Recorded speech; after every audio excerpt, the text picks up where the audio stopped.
Bayramın ağız tadında bir bayram olması için bütün vatandaşlarımdan ricam, lütfen trafik kurallarına uyalım, hız sınırlarını aşmayalım, ağız tadında bir bayram olsun.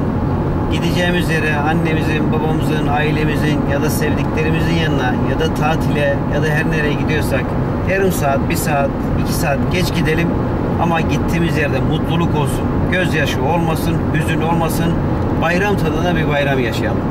Bu vesileyle Kurban Bayramınızı kutluyorum. Allah'ım sağlık, huzur, mutluluk içinde ailemizle, sevdiklerimizle beraber nice mutlu bayramlar nasip eylesin.